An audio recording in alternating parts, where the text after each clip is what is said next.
Bonsoir à tous. Cap sur Etterbeek ce soir dans notre débat. Une toute petite commune, 3,1 km², 2% de la superficie de la région. Vous ne savez pas la situer sur la carte. Alors si je vous dis une friterie, Place Jourdan, vous voyez déjà mieux. De nombreuses installations, institutions européennes y sont également installées. Mais elles ne se résument pas à ça. Vous allez vous en rendre compte dans cette émission. Alors on voit tout de suite la carte d'identité. Vous le voyez, elle compte presque 50 000 habitants, dont plus de la moitié n'a pas la nationalité belge. À sa tête, il y a Vincent De Wolf, bourgmestre depuis 1992. Il gère la commune avec Ecolo Groen, le PS et le SPA. Alors il y a 6 invités ce soir sur notre plateau. Je vais vous les présenter tout de suite. Je vous présente d'abord Vincent De Wolf qui s'installe. Vous venez d'arriver, on est en direct, donc apparemment il y avait des difficultés sur la route. Merci d'être là, vous êtes à la tête de la liste du bourgmestre. En face de vous, il y a Caroline Joet, bonsoir. Vous êtes tête de liste Ecolo Groen. Il y a également Rachid Madran qui est sur ce plateau. Vous êtes tête de liste PS Vooruit. On retrouve aussi Sacha Moons, bonsoir. Une nouvelle tête, un nouveau visage dans le paysage etterbeekois. Vous êtes tête de liste PTB. Il y a également sur ce plateau André Dubus, bonsoir. Vous êtes tête de liste Les Engagés. Et enfin, pour terminer, Gisèle Mandaïla, bonsoir. Vous êtes tête de liste Défi. Alors, c'est un tirage au sort qui a déterminé la première prise de parole. Et c'est vous, Madame Joet, qui avez tiré le numéro 1. Ma question, elle sera très simple. On pose souvent cette question en entretien d'embauche. Pourquoi faut-il vous engager? Moi, je vais vous dire, pourquoi faut-il voter pour vous? La réponse est très simple. D'abord parce que je suis une citoyenne engagée et j'ai le choix de mettre ma carrière professionnelle d'enseignante sur pause pour m'investir à temps plein en tant qu'échevine à la commune. Alors je suis fière de la majorité qui a mené pas mal de projets et j'ai envie de mettre toute mon énergie, et croyez-moi, j'en ai beaucoup, au service des Etterbeekois et des Etterbeekoises. J'ai envie d'apporter de la modernité, du renouveau. Voilà, Vincent De Wolf est à la tête d'Etterbeek depuis 32 ans et j'estime qu'il est temps de passer la main pour proposer quelque chose de nouveau. Voilà, j'ai oublié de vous spécifier, vous avez 30 secondes pour répondre, mais vous avez relevé le défi haut la main. Même question pour vous, André Dubus. Pourquoi voter pour vous? Écoutez, parce que je me suis engagé en politique pour améliorer la santé. C'est mon fil rouge depuis toujours. Et il se fait que depuis quelques années, je vois que les enjeux de la santé sont enfin pris au sérieux par le monde politique et plus particulièrement par notre parti, les Engagés. Je vois qu'on a une écoute beaucoup plus attentive sur les enjeux de la promotion de la santé. Et je vois qu'aujourd'hui, dans le cadre de notre campagne à Etterbeek, on va pouvoir décliner ces enjeux du bien-être et de la santé pour les Etterbeekois. Et ça me motive plus que jamais. Alors, Rachid Madran, 30 secondes. Je vais essayer en 30 secondes de dire que, écoutez, moi je me suis engagé en politique pour défendre la justice sociale. J'ai envie de mettre mon expérience au service des Etterbeekoises et des Etterbeekois. J'ai fait le choix d'Etterbeek parce que j'ai envie qu'on permette à nos jeunes de pouvoir se construire un projet de vie. Je m'engage en politique parce que j'ai envie de protéger nos aînés, parce que j'ai envie qu'Etterbeek continue à être une commune agréable, où il y a une qualité de vie. J'ai envie aussi de permettre à chacun de participer avec nous, avec les mandataires, à construire ce projet de ville. Et surtout, j'ai envie de construire un avenir pour nos enfants. Alors, Vincent De Wolf, après 32 ans de majorat, pourquoi faut-il encore voter pour vous? Parce que je suis un enfant d'Etterbeek, que j'ai étudié en primaire, en secondaire à Etterbeek, que c'est ma passion, que j'ai la volonté de poursuivre mon travail, parce qu'il est loin d'être fini, parce que les arènes de la chasse, qui sont une réussite, doivent encore poursuivre par 150 logements à construire, qu'il faut encore rénover l'ancien hôtel communal, et que mon enthousiasme, ma détermination et ma volonté de bien faire sont plus importantes que jamais. Voilà, vous avez répondu en 24 secondes. Bravo pour le défi. Gisèle Mandaïla, on termine par vous. Pourquoi voter pour vous? Ah non, Sacha Moons, ok, autant pour moi.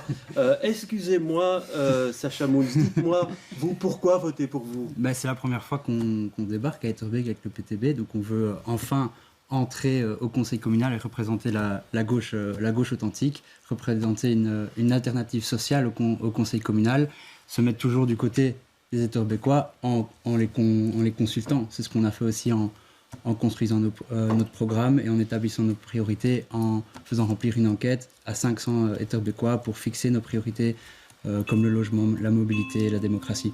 Voilà, toutes mes excuses encore, j'ai fait une petite entorse au tirage au sort. 1000 excuses, Gisèle Mandela, on termine par vous. C'est tout simple. Moi, je me suis engagée en politique il y a 20 ans. C'était pour lutter contre les discriminations que j'avais vécues. Et c'est pour me mettre au service des citoyens, non seulement pour lutter contre les discriminations, mais pour apporter un souffle nouveau, pour venir avec des projets de société qui tiennent compte de l'humain, qui tiennent compte des citoyens. Et je suis à Etterbeek depuis plus de 20 ans. Et c'est avec enthousiasme et dynamisme que je me mets au service des Etterbeekois pour continuer le projet que nous avons entamé.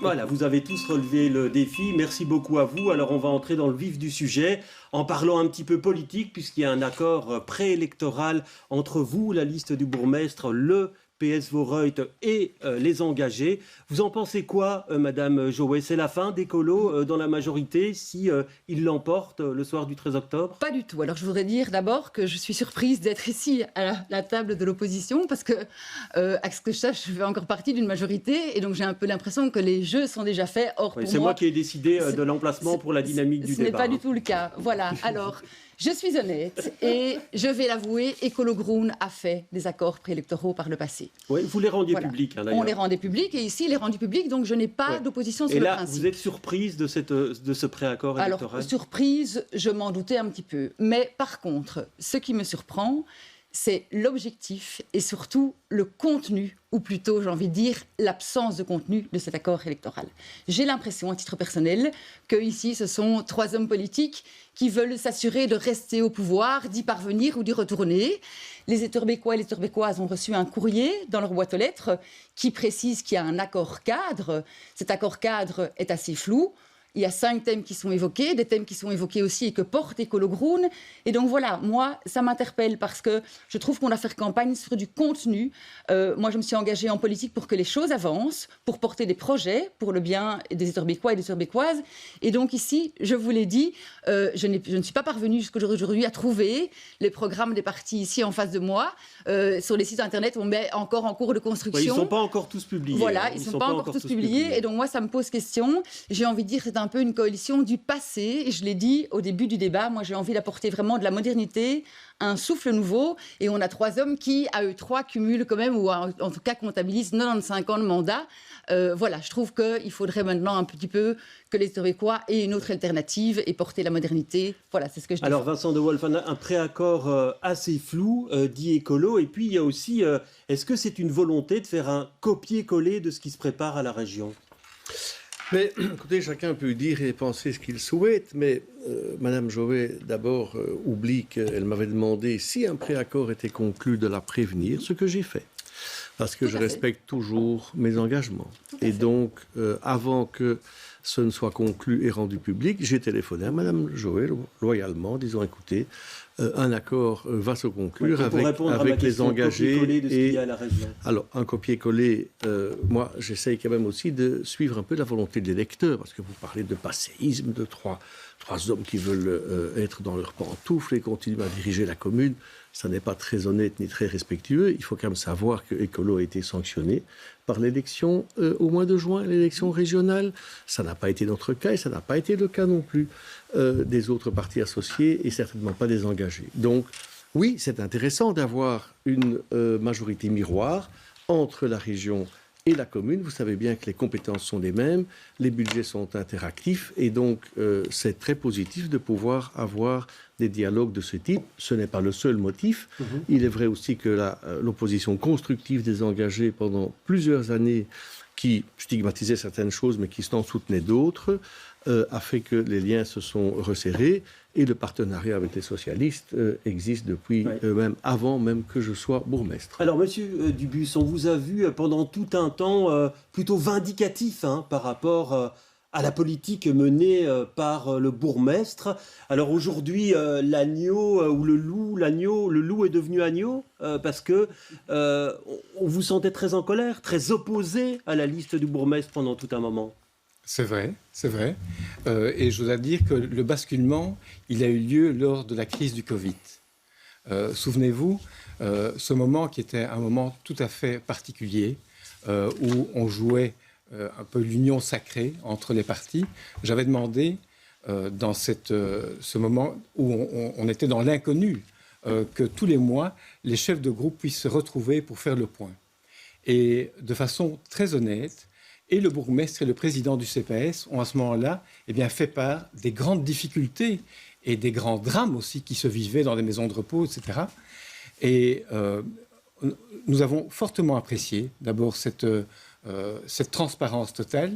Et je crois que de leur côté, ils ont aussi apprécié le fait que nous n'avons pas utilisé les informations dont nous disposions pour critiquer, pour faire de la politique, de la basse politique. Et c'est à ce moment-là que nos relations ont évolué de façon favorable et on a pu, depuis la crise du Covid, travailler dans un cadre constructif où toute une série de nos propositions ont été suivies, qu'il s'agisse de remarques et de questions en matière budgétaire, qu'il s'agisse de remarques en matière d'urbanisme ou de participation. On a vu qu'il y avait une écoute que je n'avais pas, en tout cas, connue ou perçue auparavant, avec une restauration de nos contacts de façon positive, constructive. Alors, dans ce contexte-là, quand on est dans l'opposition depuis un quart de siècle, c'est bien de ça dont il s'agit, et quand on vous donne l'opportunité de monter dans une majorité, eh bien, ce serait totalement irresponsable à l'égard des électeurs, à l'égard également de vos troupes, de dire non, on reste dans l'opposition. On n'a pas le monopole de l'opposition. Donc, c'est une opportunité pour nous pour décliner un programme qui aura beaucoup de sens, mais on aura l'occasion d'en parler par la suite. Je confirme que c'est le Covid qui a généré ça. C'est entendu. Alors, Sacha Mouns, on a l'impression que les dés sont pliés. Comment vous jugez, vous, cet accord préélectoral qui a le mérite de la clarté, même s'il fiche peut-être un peu les choses? Oui, non, c'est sûr, au moins c'est clair, ça clarifie le débat, ça c'est certain. Moi, je sais, du coup, j'ai reçu la lettre, j'ai lu attentivement la lettre aux Etterbeekois, merci pour la clarté. Mais voilà, du coup, on sait que le 13 octobre, l'alternative sociale, l'alternative de gauche, l'opposition de gauche au conseil communal, le 13 octobre, c'est le PTB. Vu que le PS dit déjà vouloir gouverner avec les engagés et le MR, je trouve que ça donne un signal clair. Voilà.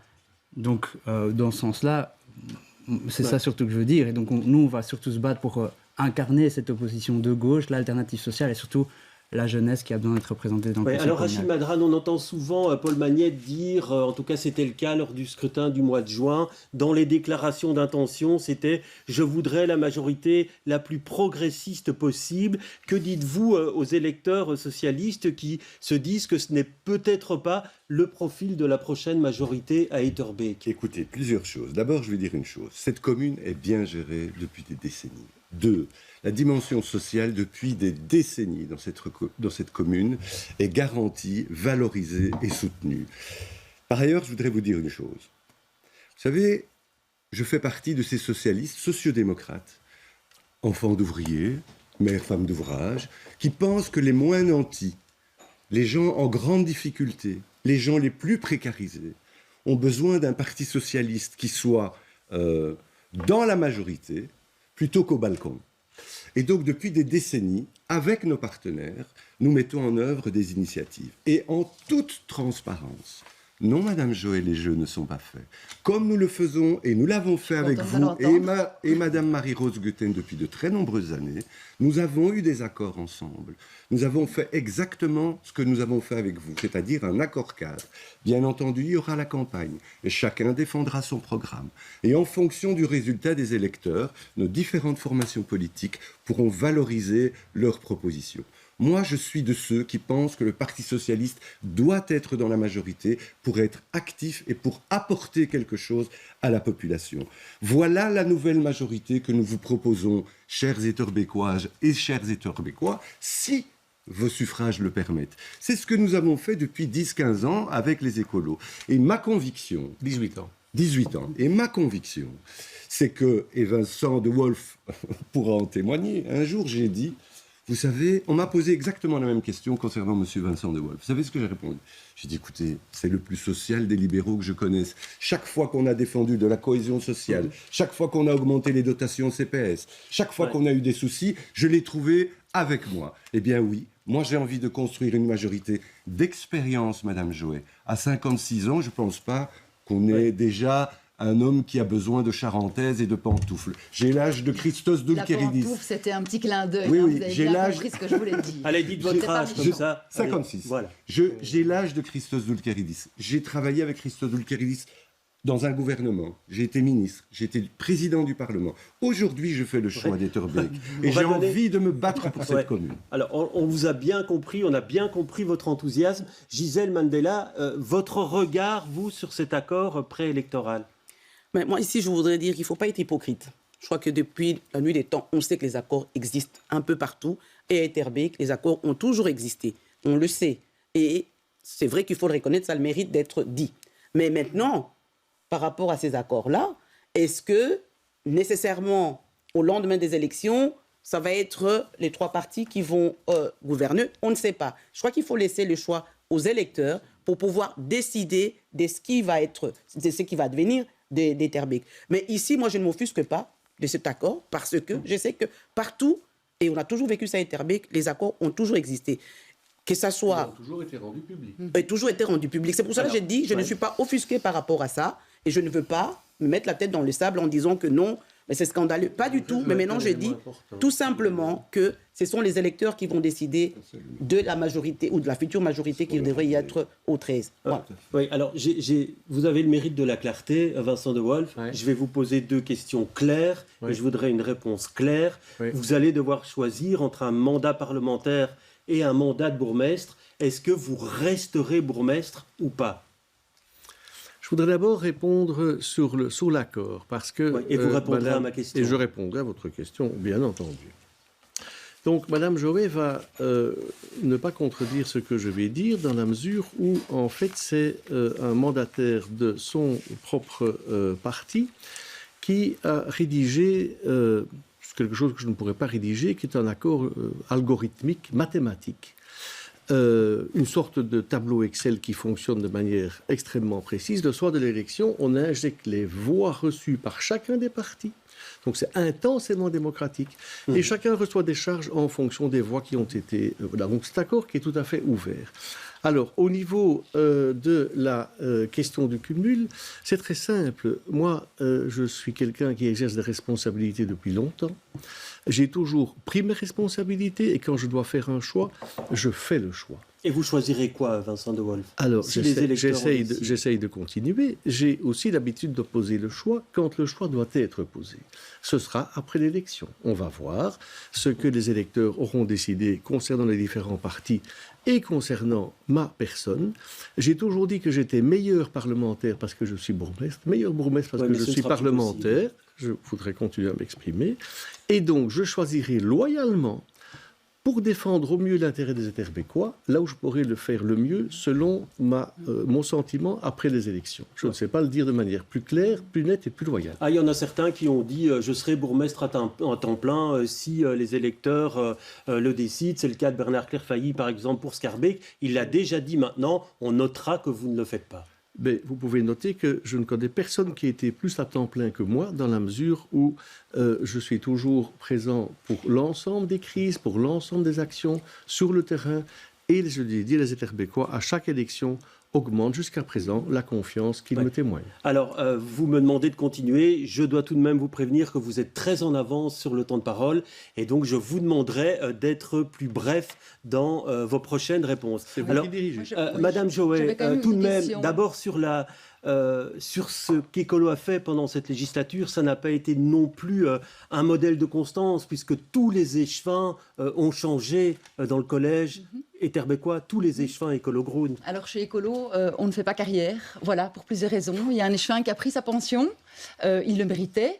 Un autre qui a eu une opportunité professionnelle et donc il l'a prise. Et puis, il faut reconnaître qu'une échevine ne se retrouvait pas dans ce travail-là. Elle a préféré retourner à ses premiers amours, qui était un travail d'infirmière, un travail qui avait plus de sens pour elle. Et donc voilà. Et puis, je pense de toute façon que cette tournante, entre guillemets, voilà. Et que cette tournante échevinale n'a jamais entravé le bon fonctionnement du collège. On a toujours été présents, les échevins écolo-groun, très présents. Et on a toujours été, les dossiers se sont transmis de manière tout à fait correcte.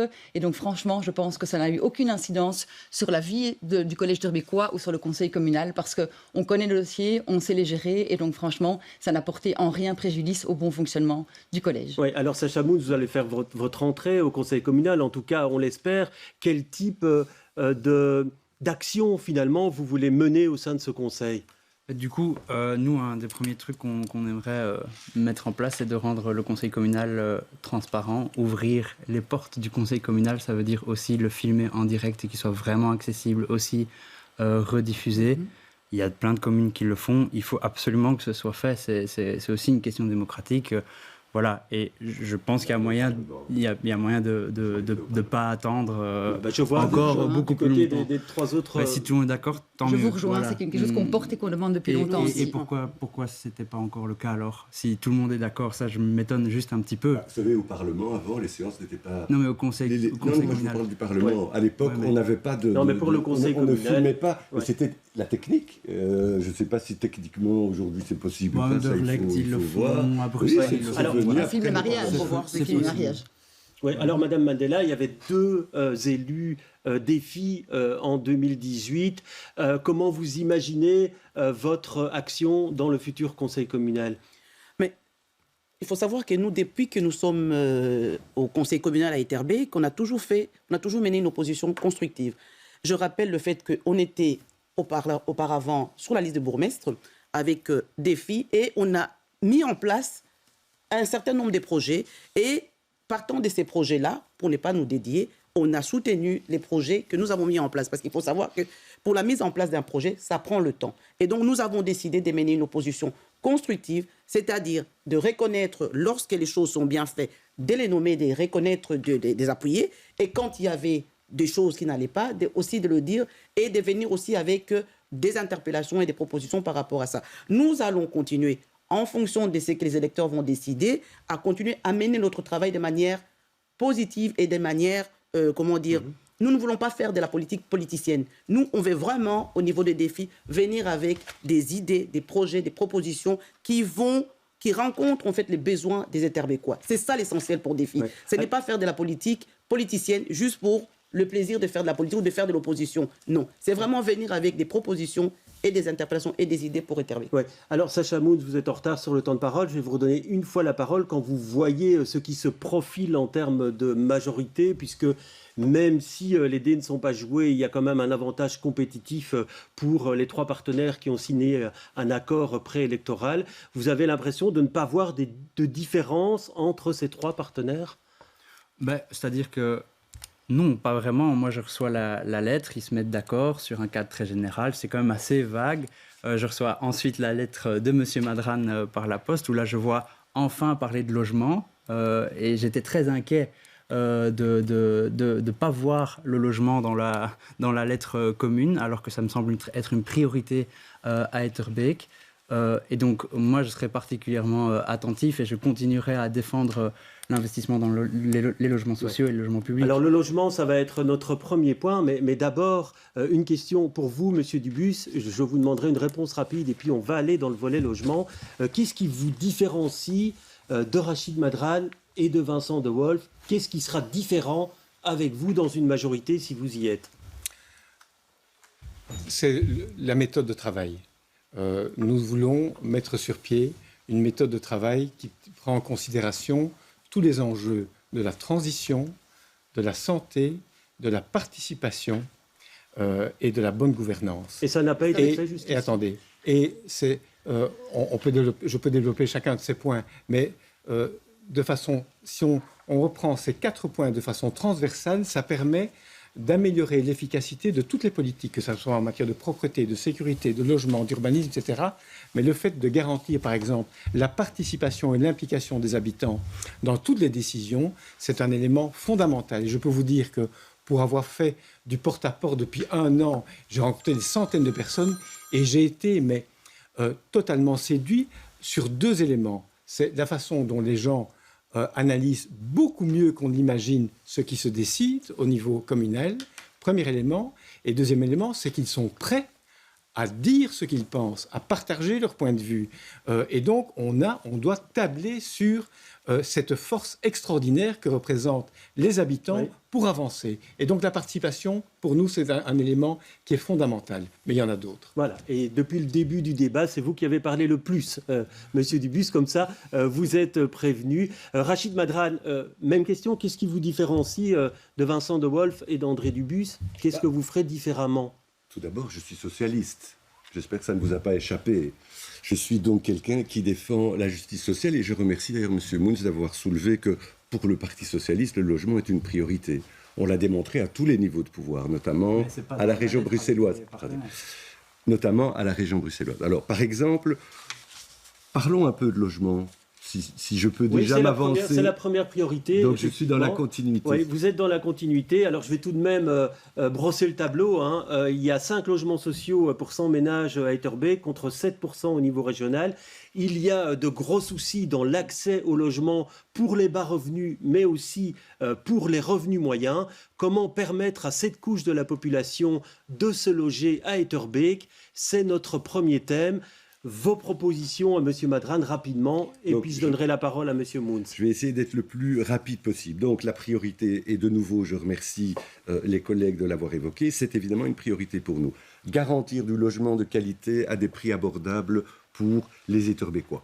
Comme dans d'autres communes, Etterbeek vit ce que vivent de nombreuses familles, de nombreux jeunes à Bruxelles. Le prix des loyers explose, le prix de l'immobilier. On fait comment, M. Madran? Le prix de l'immobilier explose. Alors nous, à Etterbeek, et j'associe évidemment tout le monde. Première chose, on a socialisé les logements. Initiative de Mme Nawal Benaoud, transposée à Etterbeek. M. le bourgmestre en sait quelque chose, il a défendu ça au Parlement.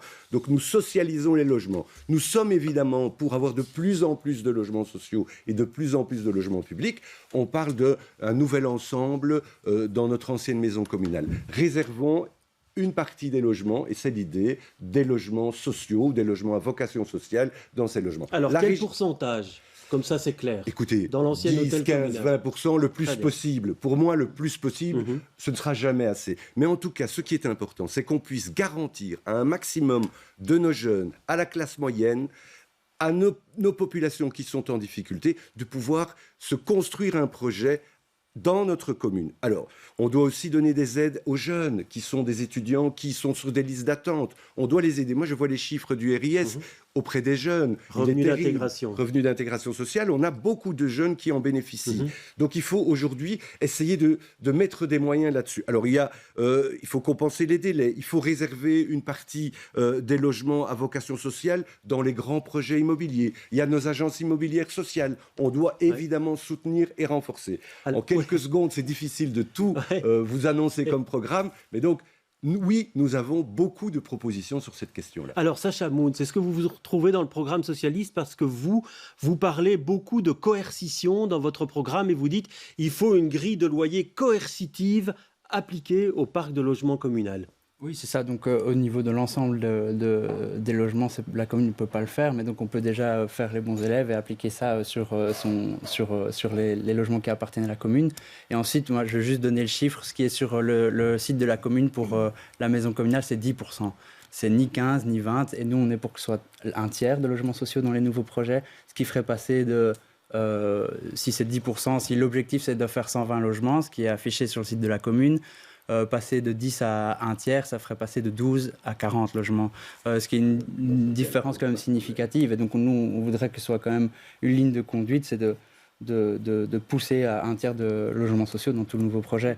Oui, parce que vous êtes quand même très directif dans votre programme. Vous parlez de cette grille des loyers coercitive. Vous dites également qu'il faut plafonner l'indexation des loyers à 2% dans le logement communal. Vous voulez vraiment une politique qui soit beaucoup plus stricte dans la gestion des logements communaux. Mais c'est urgent. Je veux dire, encore ce week-end, à la braderie, j'ai eu le témoignage d'une personne qui me dit « Ok, ouais, je me suis installé à Etterbeek, j'aimerais avoir une vie de famille ici, c'est pas possible, on va devoir quitter la région Etterbeek d'autant plus, c'est quand même pas normal. » Et vous avez l'impression que les logements communaux ne jouent pas leur rôle? Mais ils pourraient le jouer plus, moi c'est ça que je dis, donc je constate, ok, il y a des projets, moi ce que je dis c'est qu'il faut aller plus loin et que la commune a un rôle très important à jouer le logement et qu'elle doit prendre sa place.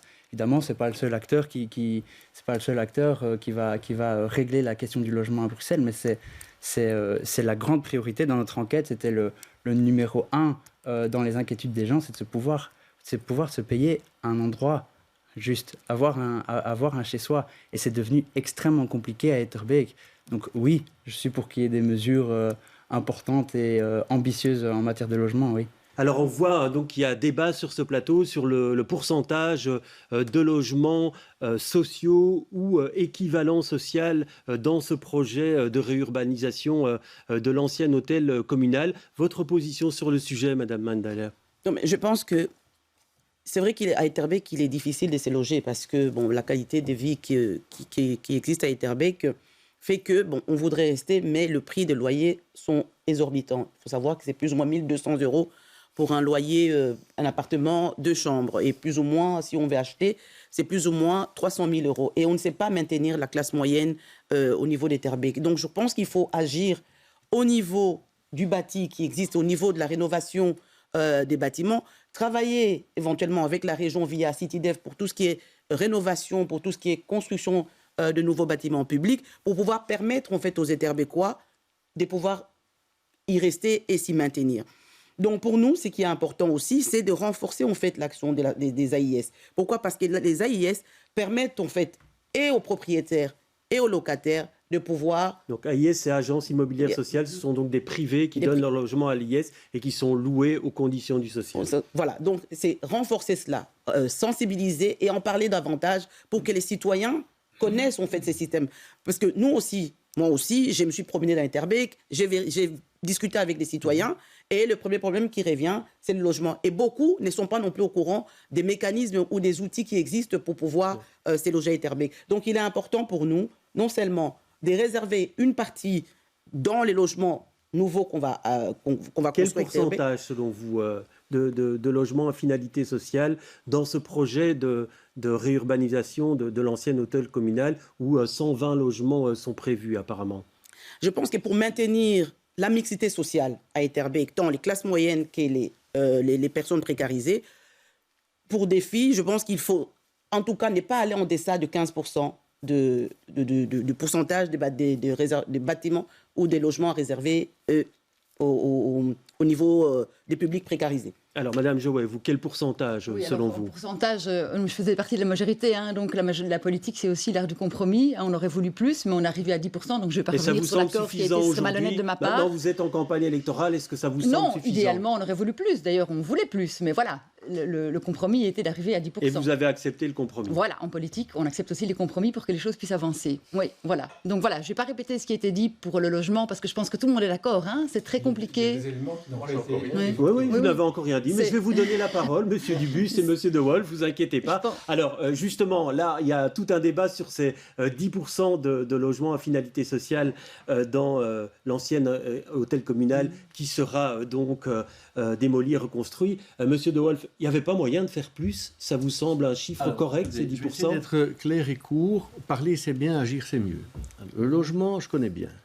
J'ai la compétence logement depuis très longtemps à la commune. Je m'occupe de la régie foncière, le logement social, le CPAS. On travaille en coordination. Je suis aussi dans la commission logement du Parlement. Oui, les loyers sont trop élevés à Etterbeek et oui, les prix sont élevés à Etterbeek. C'est un phénomène qui est lié aussi à la structure de la population. On a à peu près la moitié d'Européens qui sont donc domiciliés sur Etterbeek, 22 000 sur 50 000 habitants. Et les communautés européennes sont à la porte. Alors, qu'est-ce qu'on a fait? Dans le projet Jardin de la Chasse, on a commencé le premier bâtiment par tous des logements moyens. Et on n'y arrivait pas avec CityDev, on l'a fait nous-mêmes. On a géré ça nous-mêmes. Totalement passif, logement moyen qu'on a créé. 2, vous parlez du programme, rassurez-vous, le programme va sortir, il est détaillé, il est précis, il y a des nouveautés là-dedans. Je vais vous répondre. Je voudrais vous parler d'une idée qu'on a et qui est vraiment chouette, qui est de dire... Créons des conventions, parce que vous dites qu'il faut réduire les loyers de force, etc. Vous avez essayé de le faire au Parlement, il n'y a pas moyen, c'est une loi fédérale qui doit le faire, il n'y a pas un accord là-dessus aujourd'hui. Mais on peut conventionner les choses. Donc, mon idée, M. Pesès, il a une maison par hypothèse sur Etterbeek, Et on va le trouver en disant, écoutez, nous, on estime que le loyer auquel vous avez loué ça est trop haut, faites un effort, mettez-le à tel montant, et nous, on va, nous, Ederbeek, diminuer votre impôt immobilier, donc votre revenu cadastral, votre précompte immobilier à due concurrence. Ça, c'est un projet. On a socialisé les logements, c'est l'une des premières communes à le faire. Il faut dire ce que ça veut dire pour les gens qui écoutent. Ça veut dire que si vous habitez... Parole, hein, monsieur 30 secondes là-dessus, c'est important qu'on se comprenne. Si monsieur habite un logement de la régie foncière, il paye un loyer normal, mais il a un revenu qui serait un revenu normalement d'un logement social. Eh bien, la région paye à la commune la différence entre le loyer social et le loyer qu'il paye. On a été les premiers avec d'autres communes à courir dans ce système-là. L'AIS, ça me fait sourire parce que nous avons créé une AIS communale. On a alors voté, je termine par là, attendez, c'est important. Il y a des quartiers qui sont plus favorisés que d'autres. Et moi, je suis pour la mixité. Il ne faut pas qu'on dise là, il y a un logement social, là, il n'y en a pas. Et donc, on a augmenté nous-mêmes par une prime le plafond et on a créé 60% de logements AIS supplémentaires dans des quartiers comme les boulevards, par exemple. Ouais, et donc sur le pourcentage, vous dites 10%. Là, je rejoins Mme Joët parce que bon, je vois des choses sur Instagram qui sont assez extraordinaires. J'en parlerai peut-être après, par manque de respect de ceux qui le font. Quand par exemple, on transforme un dinosaure avec une tête qui est la mienne sur Instagram, je ne sais pas si c'est respectueux et normal. Non, pas au courant de ça et je ne cautionnerai pas. Madame Hustenfeld, Instagram de votre liste fait ça et elle fait plein d'autres choses.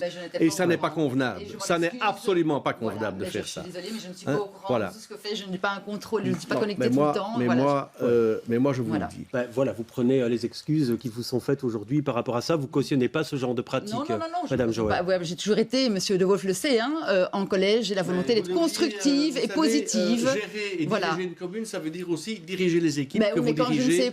Et visiblement, ça part de tous les côtés. Voilà, et vous savez, et vous ne le contredirez pas, que j'ai toujours voulu être constructive et positive. Je n'aime pas les conflits, je n'aime pas le genre de discussion qu'on a comme maintenant, et donc voilà. Mais voilà, moi je voudrais revenir quand même sur le logement. Mais quand on lit votre programme, vous dites tout de même imposer sur le site de l'ancienne maison communale 20% de logements sociaux. Je vous ai dit, idéalement, c'est ce qu'on aurait voulu, mais je vous l'ai dit.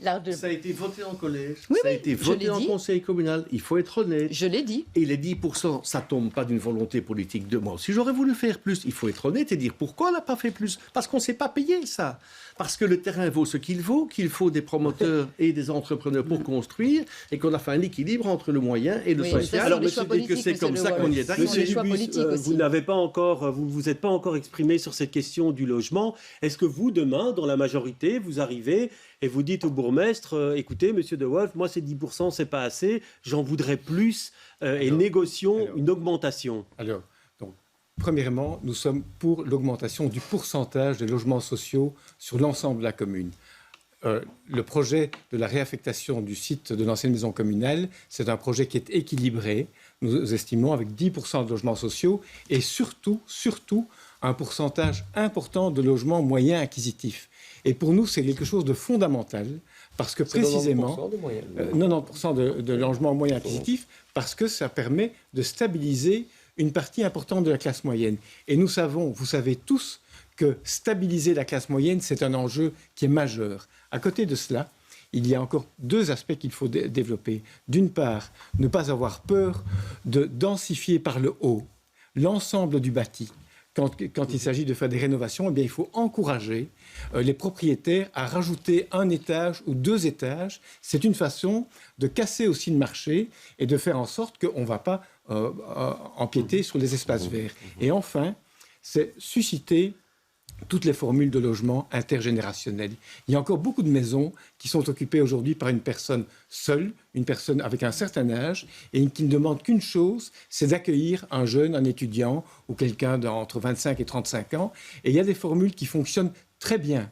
Eh bien, c'est une façon de stabiliser, d'offrir du logement et de garantir un accompagnement social à des personnes âgées qui en ont fortement besoin. Ouais. Alors, Monsieur Moons et Madame Joët, vous avez du retard sur le temps de parole. Sur cette question du logement, je vous la redonne.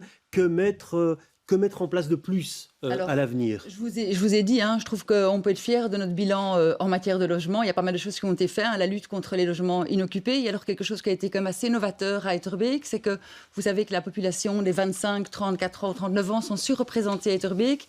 Et on a un phénomène, le co-living, qui fait pas mal de dégâts. C'est de la spéculation immobilière. Ce sont les promoteurs immobiliers qui achètent des biens et qui les transforment, qui dénaturent tout à fait les biens qu'ils achètent pour essayer de les rentabiliser un maximum.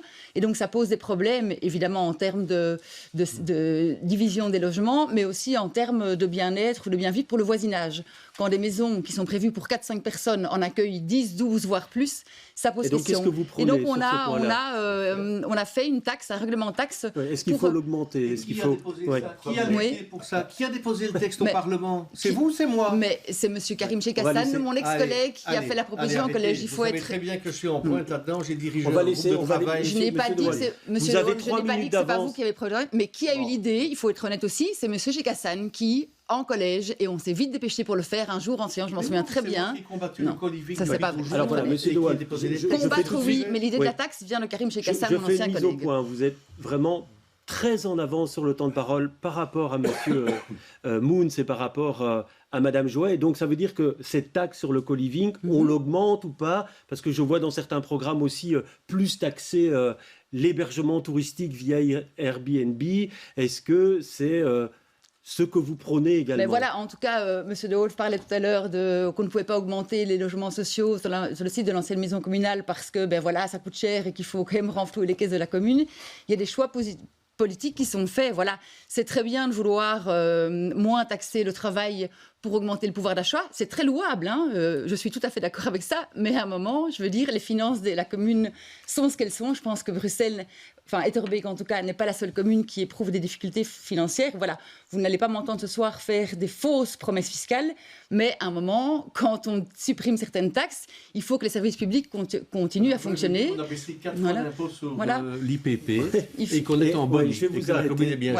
Je vais vous arrêter, Monsieur Moons. Mais il y a des choses qu'on ne sait pas faire. Quand je lis votre programme, je vois aussi que vous parlez de taxes sur les terrains laissés à l'abandon. Je vois également une chose que je voudrais que vous m'expliquiez. Vous parlez de précompte immobilier progressif pour faire contribuer les multibailleurs. Alors, comment ça marche et qu'est-ce que ça pourrait rapporter à la commune? Combien ça pourrait rapporter, je ne peux pas vous le dire. Non, ça je ne sais pas. Je ne suis pas au conseil communal, je ne connais pas assez pour vous répondre sur combien ça pourrait rapporter. Mais c'est une proposition qu'on a aussi dans les autres communes, les petits propriétaires, de diminuer la charge sur les petits propriétaires et simplement faire plus peser la charge sur les épaules larges. Mais je voulais juste aussi rebondir sur la volonté politique, parce que, on n'a pas l'argent, je ne comprends pas comment ça se fait qu'on est en dessous de la moyenne au niveau de la région, comment ça se fait que d'autres communes arrivent à des plus hauts taux de logements sociaux. C'est à un moment aussi une question de choix politique qu'on pose. Et moi, je veux juste donner alors un signal clair. Le choix que nous, on veut poser, qu'on veut pousser au conseil communal à Etterbeek, c'est celui d'investir dans les logements sociaux. Et donc, je ne comprends pas bien pourquoi d'autres communes arrivent à des meilleures couvertures. C'est important pour l'accessibilité. Je vais permettre à M. Madran de répondre là-dessus, puisque le PS, Voreut, était dans la majorité. Alors pourquoi si peu de logements sociaux actuellement? On peut toujours évidemment en faire plus et nous souhaitons en faire plus, mais dire, je ne sais pas de quelle commune vous parlez pour dire celle... Oui, Anderlecht. Vous avez vu la superficie d'Anderlecht comparée à la nôtre en termes de densité.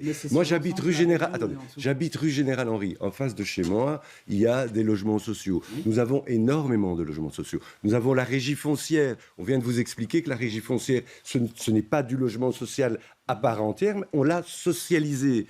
On a des logements d'AIS. Donc, l'idée d'amener un maximum et de faire encore plus de logements sociaux ou de logements assimilés à du logement social, évidemment, il y a une volonté politique qui se traduit dans les faits de manière concrète. Donc je ne peux pas vous laisser dire qu'on ne fait rien, qu'il n'y a pas de volonté politique. Il y a une volonté politique à Etterbeek de faire du logement une priorité. Et ça, le bilan, on l'assume collectivement et ensemble, on veut encore faire plus demain.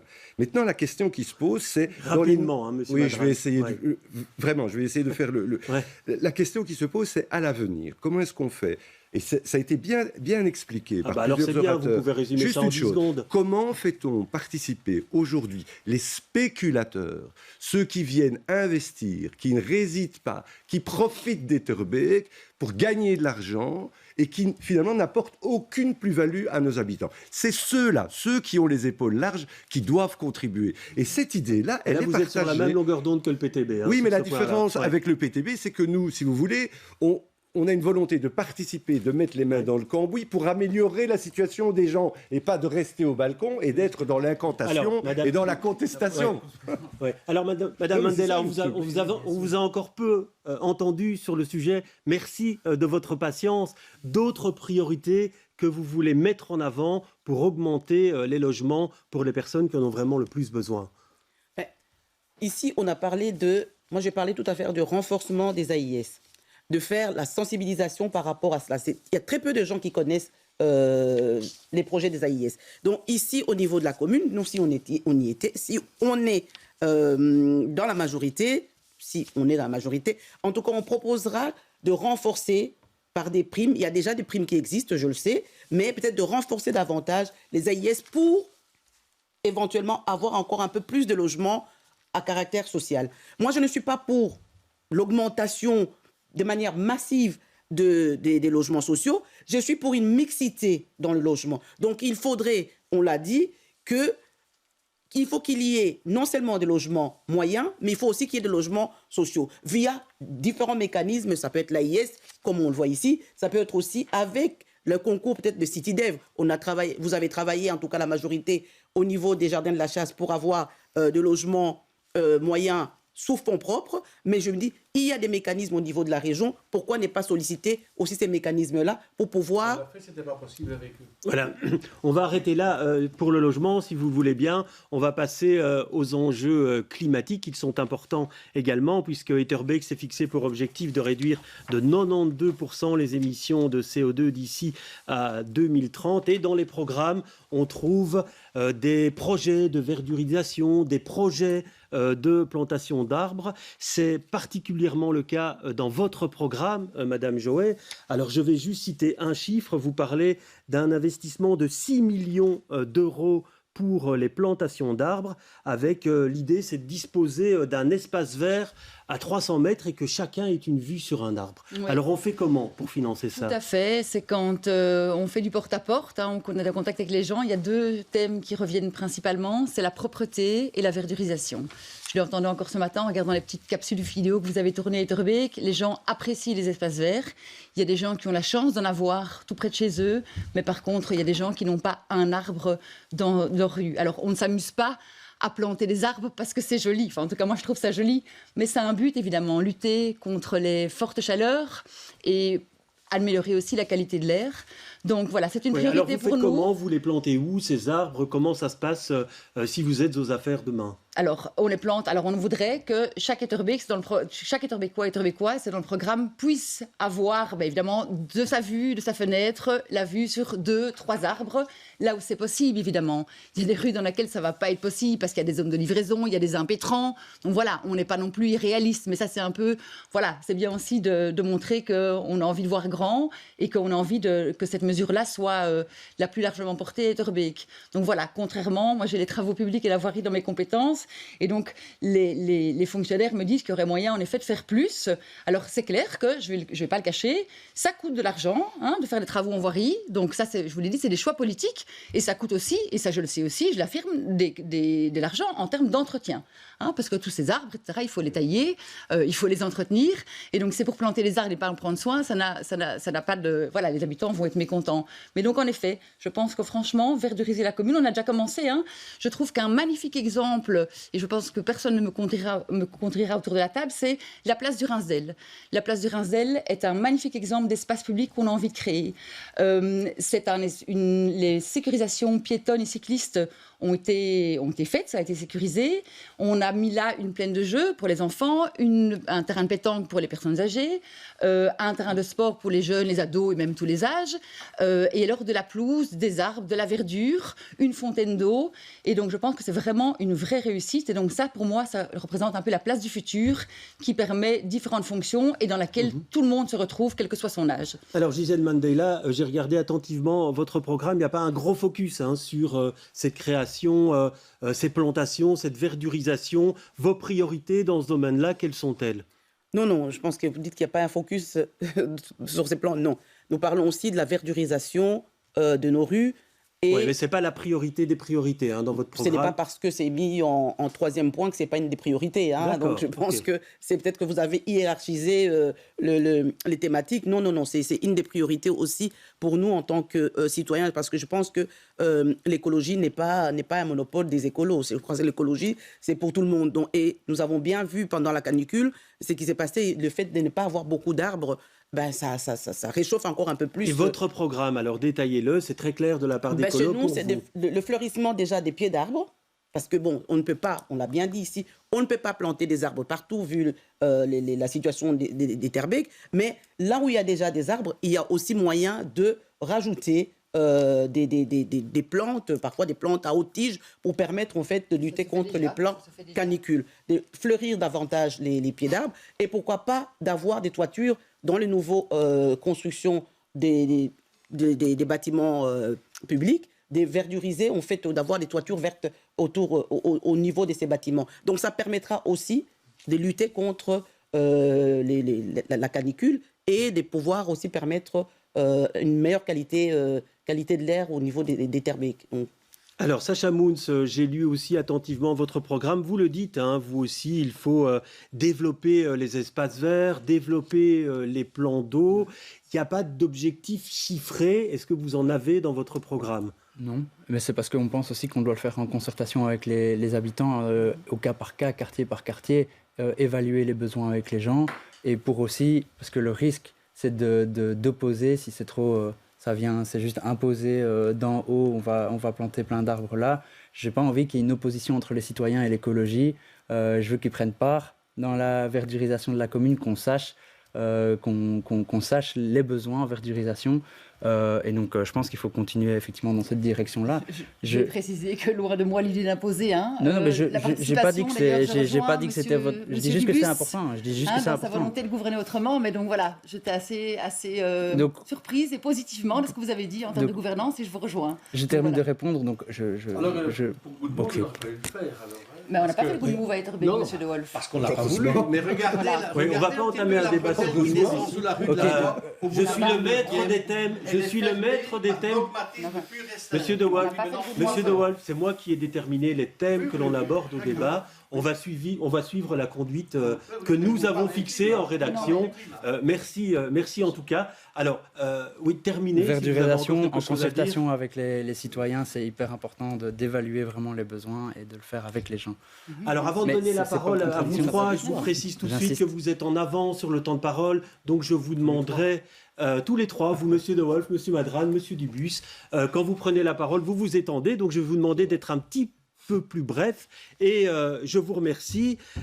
Monsieur Dubus, est-ce que vous vous retrouvez dans les propositions d'écolo? Quel serait votre accent, l'accent des engagés dans ce processus de verdurisation? Alors, la verdurisation, c'est fondamental parce que Etterbeek n'a qu'une couverture de 28% alors que la moyenne bruxelloise est de 55%. Donc, on a vraiment un enjeu. Donc, végétaliser et planter les arbres, c'est fondamental. Mais, et là je rejoins ce que vous avez dit, avec les habitants, parce que décider dans une rue de planter un arbre à tel endroit, alors que si on le déplaçait d'1 mètre, eh bien, on gagnerait un espace de parking, c'est fondamental.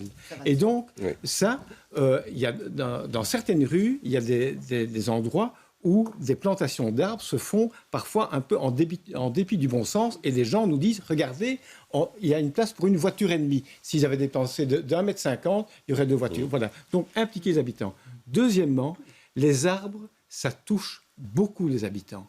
Et le fait de voir aujourd'hui, Place Jourdan, des troncs d'arbres complètement écorcés l'écorce a été enlevée. Les experts ont dit, eh bien, ces arbres, il va falloir les abattre parce qu'ils n'ont pas été bien protégés. Et donc, quand on plante des arbres à certains endroits, il faut les protéger. Et il faut dire pourquoi. Parce que des habitants ne comprennent pas les raisons pour lesquelles certains arbres sont abattus. Rue Louis-Yapp, toute une série d'arbres vont être abattus. Eh bien, je sais qu'il y a des habitants qui disent, mais pourquoi? Ils ne comprennent pas. Et donc, il y a vraiment un lien à faire entre des décisions qui sont sensibles et les habitants. Il faut les impliquer, leur expliquer davantage. Verduriser, fondamental, mais avec les habitants. Alors, Monsieur Madran, je vais dire tout de suite qu'on parle de verdurisation dans votre programme. Vous parlez aussi de plantation d'arbres fruitiers. Mais dans cette lutte pour le changement climatique, je voudrais vous interroger sur un plan précis, un point précis, si vous permettez. Vous indiquez on va étudier la possibilité de réaménager les rues commerciales et scolaires à basse émission. Et vous dites également la rue des Tongres pourrait jouer un rôle exemplaire. Alors j'aimerais bien savoir précisément ce que vous entendez par là. Quel avenir pour cette rue qui est la plus commerçante Évidemment, ça se fait avec la population. L'idée, c'est de réfléchir à cette rue. On pourrait l'imaginer semi-piétonne, mais prenez la chaussée d'Ixelles aujourd'hui, il y a des heures où on peut passer, des heures où on ne peut pas passer. Le faire avec les commerçants, avec les habitants, c'est ça l'idée. Mais 30 secondes, comme j'ai pas beaucoup de temps... Donc une rue semi-piétonne comme la chaussée d'Ixelles. Voilà, comme je n'ai pas beaucoup de temps, permettez-moi juste de dire une chose. Je suis d'accord avec tout ce qui a été dit sur la verdirisation, végétalisation. J'ajouterai juste une chose. Avec un focus particulier pour, par exemple, les abords des logements sociaux, les immeubles très densément peuplés. Parce que vous savez, il y a des personnes qui vivent dans des maisons familiales, ils ont un jardin. Mais j'ai été frappé pendant le Covid. J'habite en face de logements sociaux. J'ai été frappé par le fait que de temps en temps, les gens sortaient parce qu'on avait besoin d'air, on avait besoin de...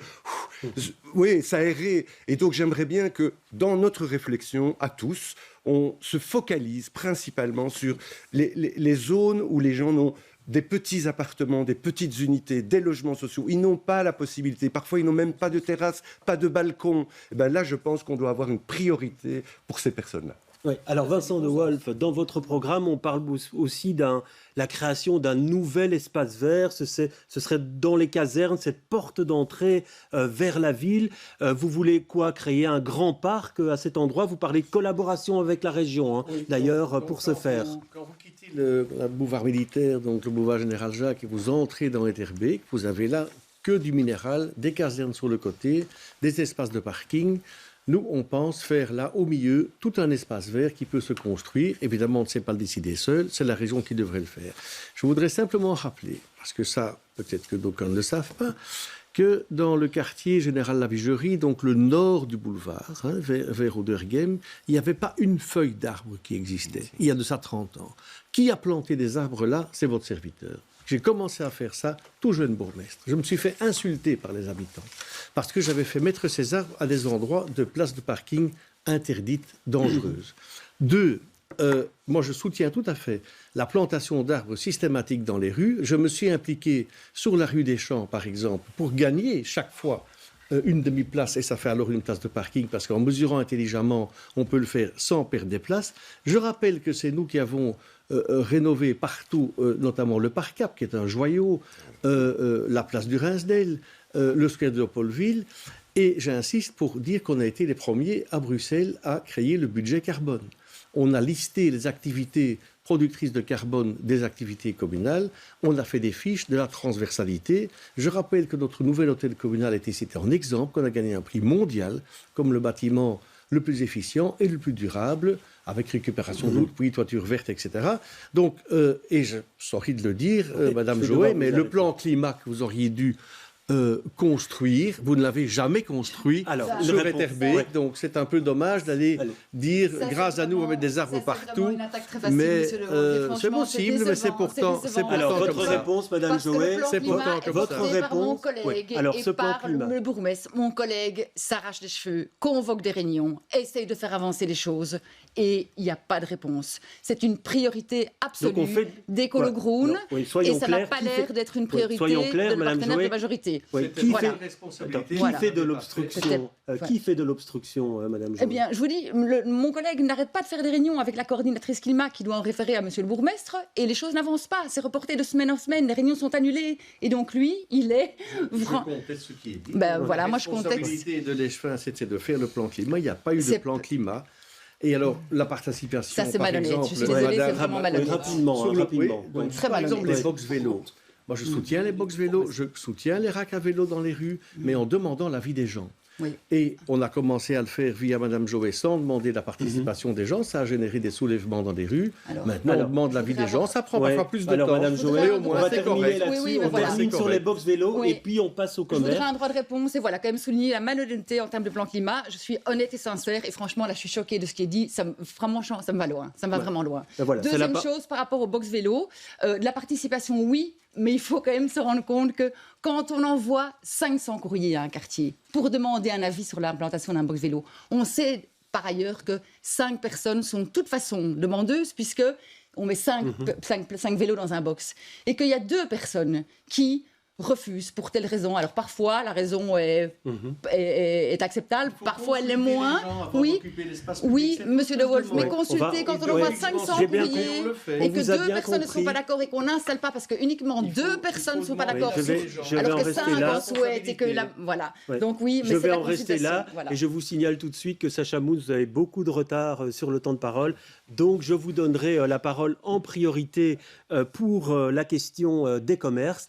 Puisqu'en matière de commerce, à Etterbeek, en caricaturant un peu, évidemment, c'est un peu la place Jourdan qui rit et la chaussée d'Ouavre qui pleure, puisqu'il y a de nombreuses surfaces commerciales à l'abandon qui attendent preneurs dans cette chaussée d'Ouavre. Et ça ne s'arrange pas au fil du temps. C'est ce qu'a constaté un jeune commerçant, un fromager qui vient de s'installer. Écoutez, son explication à ce sujet. J'ai l'impression que c'est pas propre à Etterbeek, que c'est un phénomène peut-être post-Covid et juste à la conjoncture actuelle, et que c'est propre à Bruxelles en général. On en voit de plus en plus qui se vident. Et on doit être dans une période de transition. Et puis là, il y a beaucoup de commerces, pareil, dû aussi à l'augmentation des coûts, de l'énergie, etc. Nous, on l'a vu. Et en fait, nous, par exemple, ça a été beaucoup plus simple à surmonter puisqu'on a fait notre business plan de base en sachant que les coûts allaient être supérieurs. Mais un commerce qui était là depuis 10 ans, lui, il s'est pris l'augmentation d'un coup et forcément, c'est plus difficile à contrer. Et du coup, tu peux être contraint de fermer à la suite de ça, quoi. Voilà, alors un petit point sur le temps de parole, que vous aviez à 9 appelés, Monsieur De Wolf et Madame Joët, vous êtes en avance sur le temps de parole. Monsieur Dubus, vous avez un peu de retard, Monsieur Madran également, et Monsieur Moons, vous avez énormément de temps de retard sur le temps de parole. Je vais donc vous donner la parole en priorité sur les commerces. On voit de nombreuses surfaces commerciales vides, à la chaussée d'Ouavre en particulier. Vos solutions par rapport à ça? Ça tombe bien, moi j'habite juste à côté du fromager en question, donc je vois effectivement bien la situation. J'habite tout près de la Chasse et oui, quand on se balade là, c'est un peu triste de voir toutes les enseignes qui sont fermées, désertées. Le contraste effectivement avec la place Jourdan est là. Je trouve bien qu'on mette des choses en place pour attirer des nouvelles, des repreneurs, que je veux juste être vraiment attentif que ce soit juste pas les grandes enseignes qui raflent tout pour juste faire un quartier bling-bling. Ça, ce serait l'enfer. Donc moi, je veux me faire garant de ça, que ça n'arrive pas et que ça reste un quartier avec des commerces de proximité, parce que c'est ce que veulent les Etterbeekois. Ils connaissent les commerçants dans le quartier. Mais ouais, moi je pense qu'il faut pas seulement attirer les petits commerces, mais il faut aussi attirer les habitants, rendre le quartier là où il y a les commerçants agréables. Ça peut passer par l'organisation d'événements là, faire la publicité aussi des petits commerces de proximité de la commune sur le site, améliorer la communication. Vous dites également encadrons les loyers des espaces commerciaux. C'est texto dans votre programme. On ferait ça comment, Monsieur Moons? Mais ça, de nouveau, c'est des choses qui doivent être, qui sont pas seulement de la compétence communale. Je me rends bien compte de ça.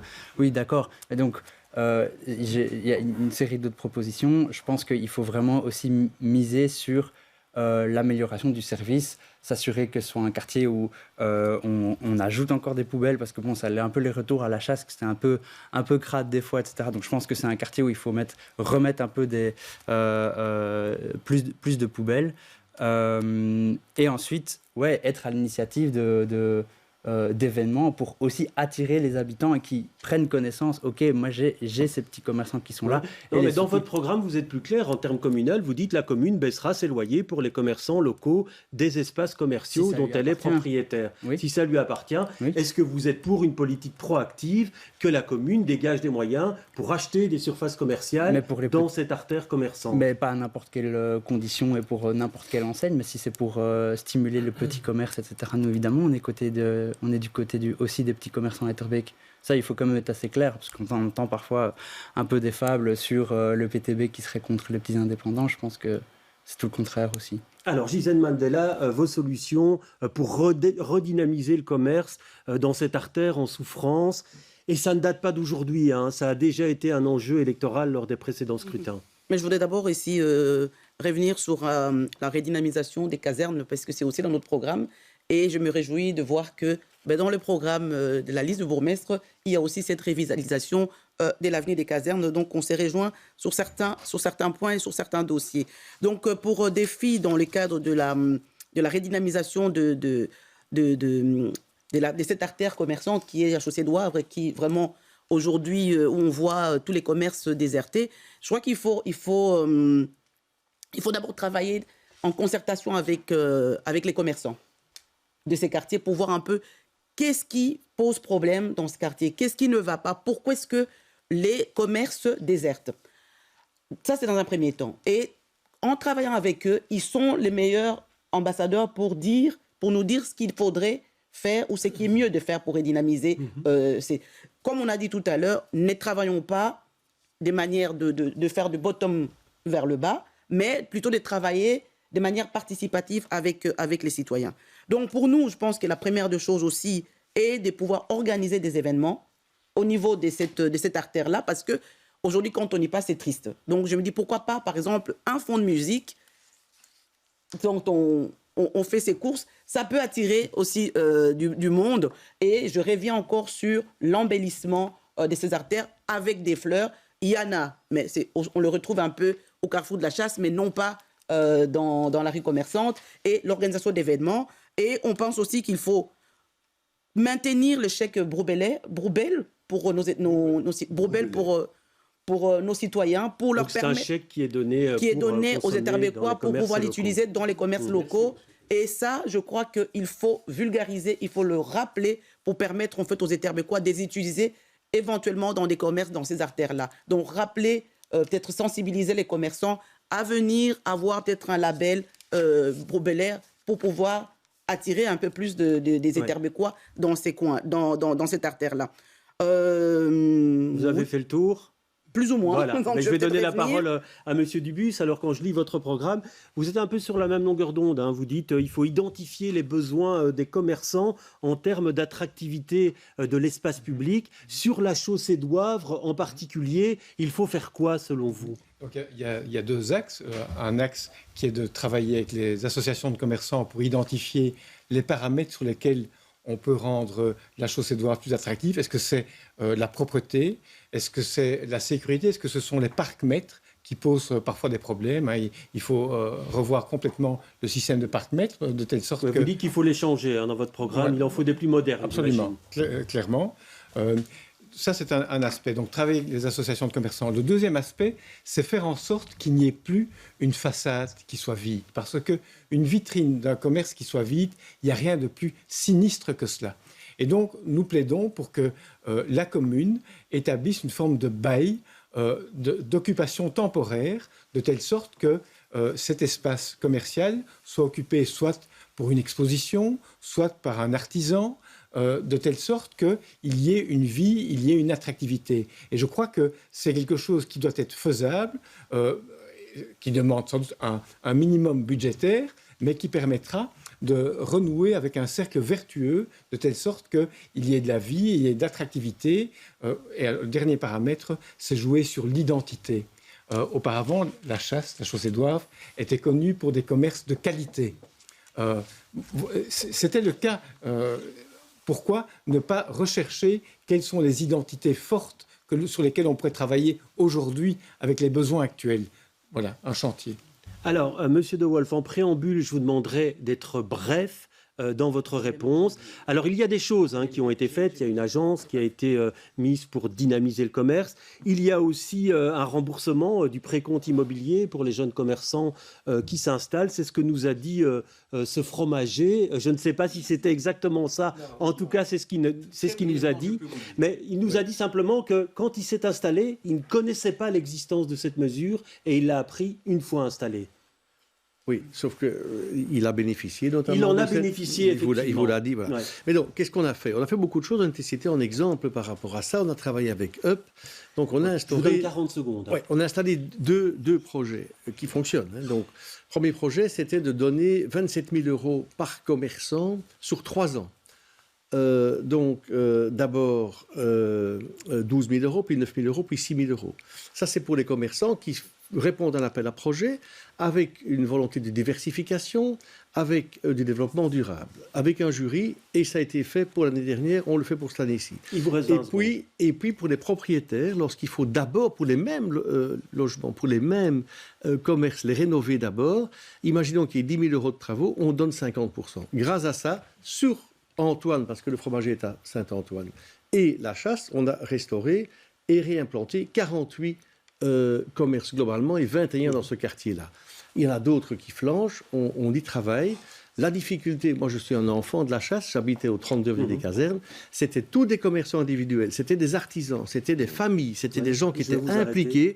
Mais quand c'est des grandes firmes qui s'installent, c'est compliqué d'arriver à avoir du turnover. Alors, Madame Joé, je vous donne 40 secondes également, même exercice qu'à Monsieur De Wolf. Vous l'avez vu, je peux parfois être en désaccord avec Monsieur De Wolf, mais sur ce sujet-là, je suis totalement en accord. Il y a des choses exceptionnelles qui ont été faites par la commune. Moi, j'habite à 200 mètres du quartier de la Chasse. J'y vais très souvent avec mes enfants faire des courses, et c'est très gai d'avoir comme ça des commerces de proximité. Mais je dois reconnaître qu'il y a un petit côté tristounet, avec quand on voit un commerce sur 3 qui est vide, ça pose question. Alors, il faudrait peut-être aussi réfléchir peut-être à l'aménagement de ces quartiers commerciaux. Monsieur Madrin a parlé tout à l'heure de la semi-pétonisation de la rue des Tongres. Vous êtes d'accord avec ça? Je n'y ai pas pensé, c'est pas dans le programme, d'accord, mais j'ai envie de réfléchir parce que vous voyez par rapport à la place Jourdan, quand on l'a semi-pétonisée il y a quelques années, il y a eu une levée de bouclier des commerçants qui n'en voulaient pas, et aujourd'hui, si vous les interrogez, je pense qu'ils sont vraiment très contents. Cette place est conviviale et du succès, donc parfois il faut un peu pousser le changement, et au final, les gens sont contents. Alors, une minute, Rachid Madran, sur le développement commercial à l'avenir, et en particulier cette Chaussée-d'Ouavre qui est en souffrance. Oui, mais c'est aussi mon quartier, j'habite rue Général Henri, donc c'est là que je fais mes courses. Je ne vais pas vous citer. Alors, Oui, on voit beaucoup nos affiches en ce moment. Je ne vais pas faire long. Je ne vais pas faire long, et surtout, je ne vais pas répéter ce qui a été dit. Vous l'avez dit, il y a un double consensus. On est à la fois d'accord sur le constat et sur ce qu'il y a à faire. Et donc, oui, c'est une priorité pour la majorité de demain. Une chose que je voudrais dire, ça va peut-être m'éloigner de la thématique de commerce pur, mais on ne peut pas isoler le commerce sans parler du quartier. Et si on parle du quartier, on parle de la population.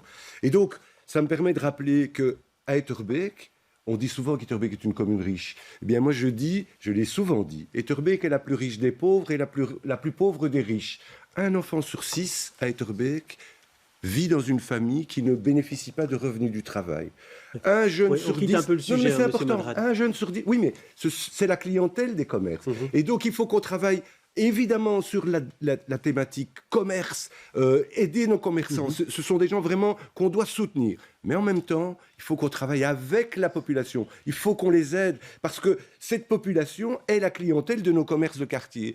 Évidemment, il y a une population de passage. Mais donc, oui, nous sommes d'accord. Il faut demain, et je vous fais une proposition ici à tous et à toutes, et à tous. Moi, je propose que lors de la prochaine majorité, nous faisons une task force avec les habitants, avec les commerçants, pour travailler sur l'avenir du quartier de la Chasse et des commerces. Alors, Monsieur Mouns, cette task force, vous en pensez quoi ?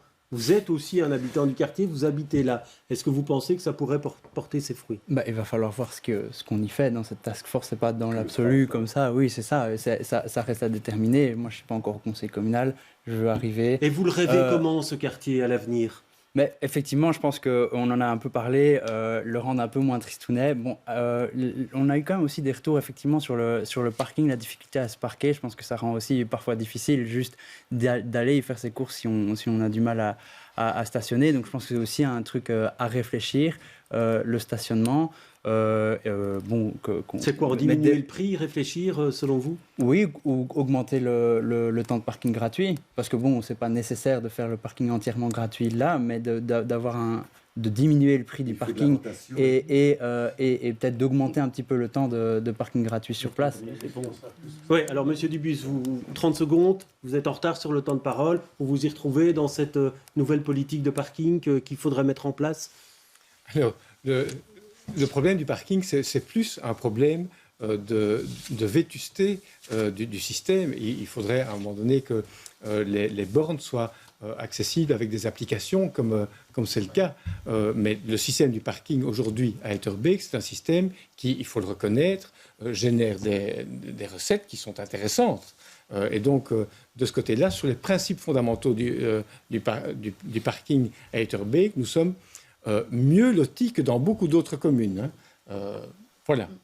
Très bien, merci. Ce sera le mot de la fin. Merci en tout cas d'avoir débattu entre vous. On voit en tout cas, il y a des points communs, mais il y a également des divergences de vues. À vous, les électeurs d'Etterbeek, maintenant, de faire votre choix.